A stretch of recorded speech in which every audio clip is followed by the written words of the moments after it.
ଯଦି ମୁଁ ମନୁଷ୍ୟମାନଙ୍କ ଓ ଦୂତମାନଙ୍କ ଭାଷାରେ କଥା କହେ, କିନ୍ତୁ ମୋହର ପ୍ରେମ ନଥାଏ, ତେବେ ମୁଁ ଶବ୍ଦକାରକ ଘଣ୍ଟା କିମ୍ବା ଝମଝମ ଶବ୍ଦକାରୀ କରତାଳ ସ୍ୱରୂପ ହୋଇଅଛି।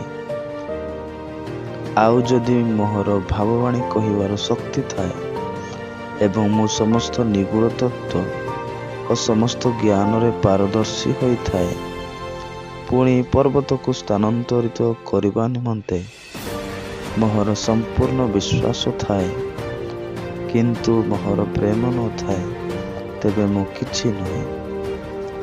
ପୁଣି ଯଦି ମୁଁ ଦରିଦ୍ରମାନଙ୍କୁ ଭୋଜନ କରିବା ନିମନ୍ତେ ମୋର ସର୍ବସ୍ୱ ବିତରଣ କରେ, ପୁଣି ଯଦି ମୁଁ ମୋର ଶରୀରକୁ ଦଗ୍ଧ ହେବା ନିମନ୍ତେ ସମର୍ପଣ କରେ, କିନ୍ତୁ ମୋହର ପ୍ରେମ ନଥାଏ, ତେବେ ମୋହର କିଛି ଲାଭ ନାହିଁ।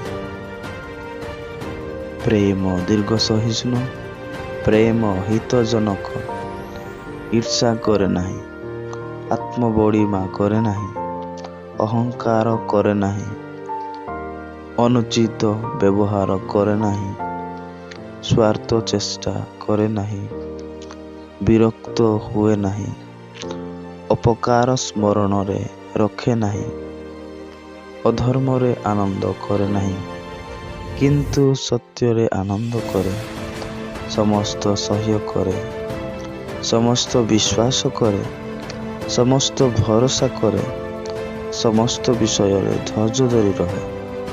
ପ୍ରେମ କଦାପି ଶେଷ ହୁଏ ନାହିଁ।